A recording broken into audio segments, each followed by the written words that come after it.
Masechet Baba Kama, résumé du Daf Kaftet. On a vu dans la Mishnah une maroquette entre Rabbi Meir et Rabbi Yehuda. Un homme qui marchait dans un reshut Arabim, sa cruche est tombée, elle s'est cassée. Sa cruche s'est cassée et les os ou bien les débris ont endommagé. Il est chayav d'après Rabbi Meir, Tanakama, Rabbi Meir. Alors que Rabbi Yehuda dit ça dépend s'il avait l'intention ou pas. Qu'est-ce que ça veut dire l'intention? Qu'est-ce que ça veut dire qu'il n'avait pas l'intention? La Gemara donne une première explication qui est objectée. Rabba voulait dire, s'il avait l'intention de descendre, de baisser sa cruche, de sur son épaule, il est chayav. Sinon, il n'est pas tour. Cela voudrait dire que d'après Rabbi Meir, il est chayav dans tous les cas, même si la cruche s'est détachée d'elle-même. La hanse est restée dans sa main, la cruche elle est tombée, ça a fondu ou quoi. Il est pas tour. Il est chayav. La Gemara demande c'est pas possible. On sait bien que dans un cas de honnête, il est pas tour selon tout le monde. Donc Abaye veut expliquer la Mishnah autrement, en disant en fait il y a ici une double marloquette. Première marloquette, si au moment que c'est tombé, ça a endommagé, est-ce qu'il est chayav ou pas? Si tu dis, il est fautif d'être tombé, il aurait dû faire attention, ne pas trébucher, il est chayav. Ce que pense Rabbi Meir. Par contre, Rabbi Yehuda dit non, s'il n'a pas eu l'intention, il a trébuché, il est tombé le pauvre, il est pas tour. Deuxième marloquette, une fois que c'est tombé, il n'a pas ramassé, il a laissé par terre. Selon Rabbi Meir, il est chayav, même s'il a abandonné.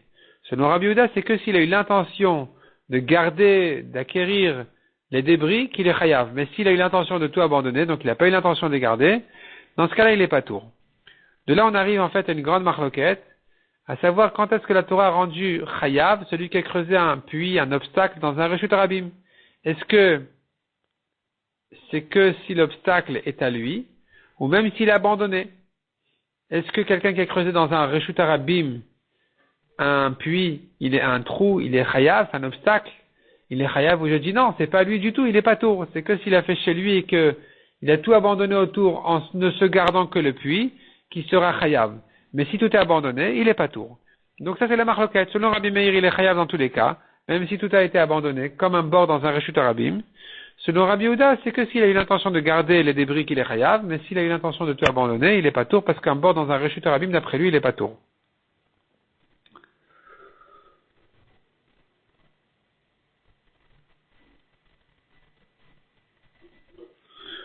La Gemara ensuite ramène aussi que Rabbi Elazar et Rabbi Yochanan aussi expliquent que la Mishnah parle dans les deux cas, double marloquette, aussi bien quand il est tombé que quand il a laissé les débris par terre.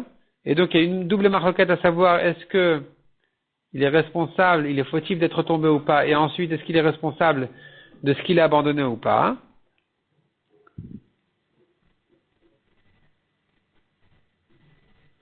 Simplement, Rabbi Yochanan vient ajouter une précision. C'est de dire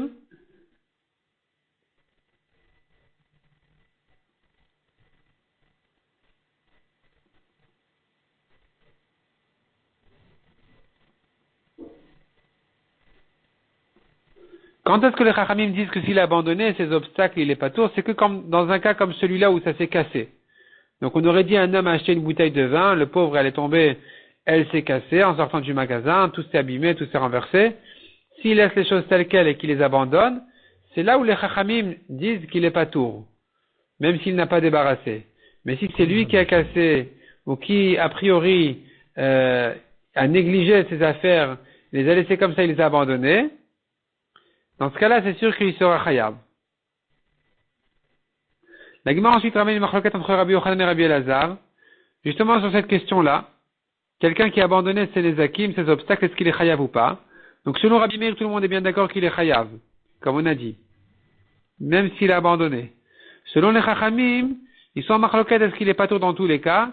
Ou bien si il est quand même fautif, il a négligé, il a laissé des choses, il a déposé des choses a priori, il les a abandonnées. Est-ce que Chachamim diront ici qu'il est pas tour, chayav ou pas tour? Et la Gemara a du mal à savoir qui dit chayav, qui dit pas tour. La Gemara propose dans un sens, puis elle objecte, contradiction dans Rabbi Elazar, dans Rabbi Yochanan, certaines contradictions on peut résoudre, d'autres non.